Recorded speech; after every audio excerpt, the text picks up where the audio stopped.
अस्सलामुअलैकुम नाजरीन, आप देख रहे हैं सहर न्यूज HD। रियाज अहमद मलक और आज हम हाजिर हैं एक नई वीडियो के साथ। नाजरीन, भारत के बुज़दिलाना हमले में पाकिस्तान ने अपने दिफा में अब तक दुश्मनों के 5 तैयारे मार गिराए हैं। इन तैयारों में 3 राइफल, एक MiG-29 और एक Su-30 शामिल हैं। इसके अलावा पाक फिजाइया ने एक बैरून ड्रोन भी मार गिराया है। इसके अलावा LOC पर दुश्मन की मुतअद्दिद पोस्टें भी तबाह की गई हैं। अफवाज पाकिस्तान ने दुश्मन की जारहियत का मुंह तोड़ जवाब दिया है।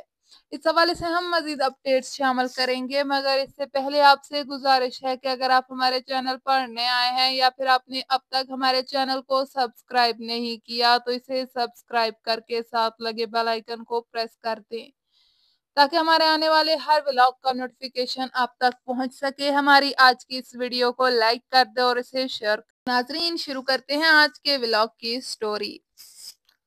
भारतीय हमलों में 8 पाकिस्तानी शहीद जबकि 33 जख्मी हुए। पाक फौज के शोबा तालकात आमा ISPR के director general DG major general Ahmad Sharif Chaudhry का कहना है कि भारतीय हमलों में 8 पाकिस्तानी शहीद जबकि 33 अफराद जख्मी हुए हैं और 2 लापता हैं। DG ISPR ने मजीद कहा है कि अहमदपुर शर्किया में मासूम बच्ची समेत 5 पाकिस्तानी शहीद हुए हैं। उन्होंने बताया कि कोटली में मस्जिद अब्बास को निशाना बनाया गया, मुरीदके में मस्जिद को निशाना बनाया गया, एक शहीद जबकि एक शख्स जख्मी हुआ। DG ISPR के मुताबिक सियालकोट में कोटली लोहारंग गांव में एक गोला गिरा, शकरगढ़ में भी एक डिस्पेंसरी को नुकसान हुआ। उनका कहना था कि दुश्मन के बिला जवाब हमले का पाकिस्तानी फौज भरपूर जवाब दे रही है।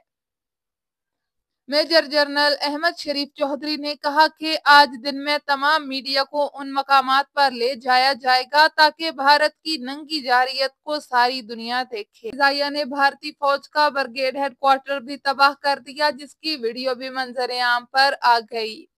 इसके अलावा वफाकी दारुल हुकूमत समेत पंजाब भर के तमाम तालीमी इदारे भी आज बंद रहे। ये फैसला तलबा और असातिज़ा की हिफाजत को यकीनी बनाने के लिए किया गया। पाकिस्तान ने इंडिया की जानिब से हमले के बाद अपने एयर स्पेस को बंद कर दिया, जिसके बाद तमाम परवाजें भी मनसूख कर दी गईं। एविएशन जराये का कहना है कि एयर स्पेस को 48 घंटे के लिए बंद किया गया है, जिसका नोटिफिकेशन भी जारी किया गया है। पाकिस्तान ने भारत को जवाब देकर तारीख रात को चांदनी रात बना दिया।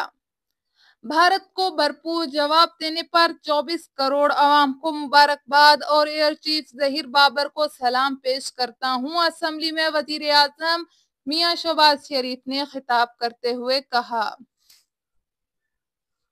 कौमी असेंबली के इजलास में इजहार ख्याल करते हुए उन्होंने मजीद कहा कि दुश्मन मुल्क भारत ने माजी की तरह एक बार फिर रात के अंधेरे में पाकिस्तान पर हमला करने की नापाक कोशिश की, मगर पाकिस्तान फौज ने हमले का भरपूर जवाब देकर इस तारीख रात को चांदनी रात बना दिया।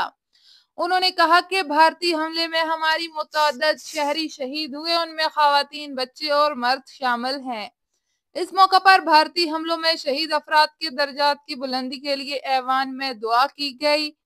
वजीर आजम ने कहा कि 22 अप्रैल को हिंदुस्तान के जेर कब्जा पहलगाम में दहशतगर्द हमला हुआ। 10 मिनट में इस वाक़े की FIR दर्ज हो गई और पाकिस्तान पर इल्जामात की बौछार कर दी गई। कुछ अरसा पहले दहशतगर्दों ने जाफर एक्सप्रेस ट्रेन को हाईजैक किया। इस दहशतगर्द हमले के ताने बाने हिंदुस्तान के साथ मिलते थे। हमारे पास ट्रेन हाईजैक के नाकाबिले तरदीद सबूत मौजूद हैं। उन्होंने कहा कि पहलगाम वाक़े पर हमने भारत को बैनुल अक़वामी कमीशन के जरिए तहकीकात की पेशकश की। कौमी सलामती कमेटी ने मुसल्लह अफवाज को जवाबी कार्रवाई का इख्तियार दे दिया। खुद मुख्तारी की खिलाफ वर्जी और शहरियों पर भारतीय हमले का जवाब देने का मुकम्मल इख्तियार मुसल्लह अफवाज के पास है। तो नाजरीन, ये थी हमारे आज के व्लॉग की वीडियो। उम्मीद है आपको पसंद आई होगी। हमारे आज के व्लॉग की वीडियो आपको कैसी लगी हमें कमेंट बॉक्स में अपनी राय से आगाह करिएगा।